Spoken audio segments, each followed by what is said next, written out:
So without further ado, here are 4 pieces of evidence that prove God's existence without using the Bible. Oh, geez, this would be a groundbreaking discovery if actually credible. I'm dying to hear this one. Point number 1. All creation is evidence of a creator with an intelligent mind. For example, whenever you see a house, you see evidence of a builder, and whenever you see the words on a book, you see evidence of an author, as a house cannot build itself and a book cannot write itself. And none of that happens by chance or by accident as a result of chaos, as it takes some sort of intelligent mind to create those things with order and design. And this applies to our universe too. Not true. In context of the question, we can say that everything that was seemingly designed within our universe does have an intelligent design behind it because that's what we can observe, but we cannot observe the nature of our universe itself to that degree. And it's a composition fallacy to say that the rules apply the same way as a way to have a comparison, I suppose. The order and design of the cosmos is evidence of some sort of intelligent mind, and it points to the fact that there is a God who is responsible for the creation of our universe. You could say that if you could actually demonstrate the design and intelligence that you're talking about within the cosmos as you describe it. But as far as we can see, there is no intelligent mind behind it, so much so as we see intelligent minds behind creation within our Earth. You're skipping the burden of proof on that part to go straight to the fact that we can then say it's a God, which is another thing that is not by default proved by that.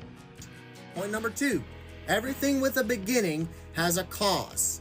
The Big Bang Theory suggests that our universe has a beginning, but however, something cannot come from nothing, so because the universe has a beginning, it also has a cause. Again, using cause and effects rules that work within the way that we can describe the reality around us within Earth, or maybe in the astronomical sense, is not the same thing about applying it to a system such as our universe itself.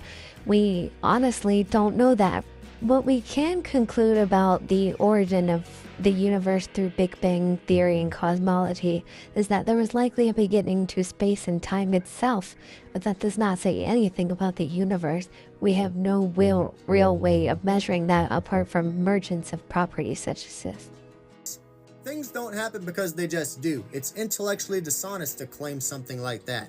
As like I said, it has to have a cause if it has a beginning. And there are no infinite number of causes that go back in time, so there has to be an original uncaused cause when it comes to the creation of our universe.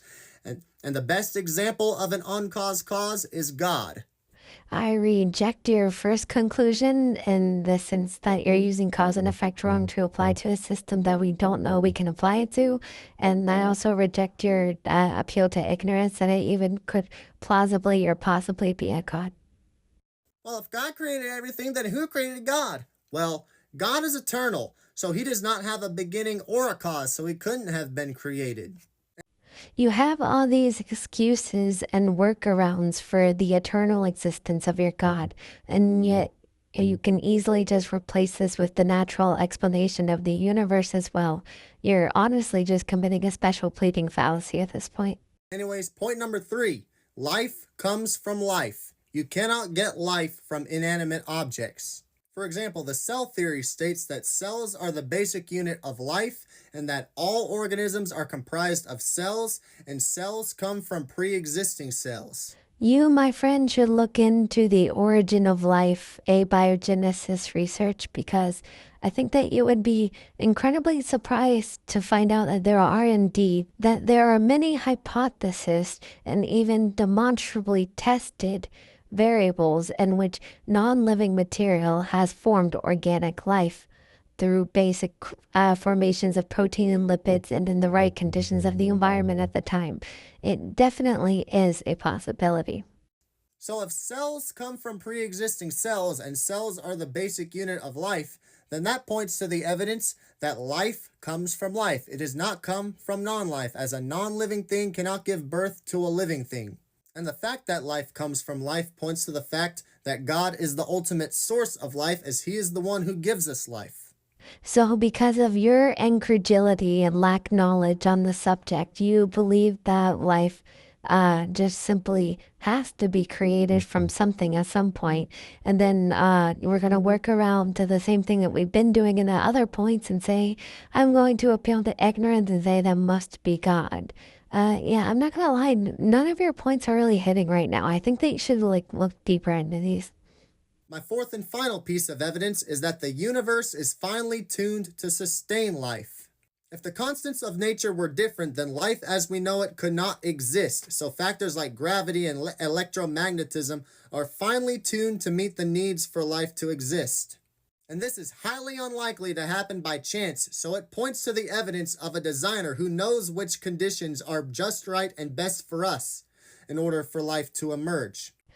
The error of incredulity occurs when concluding that because you can't refuse to believe something, it must not be true and probable, or the argument must be flawed.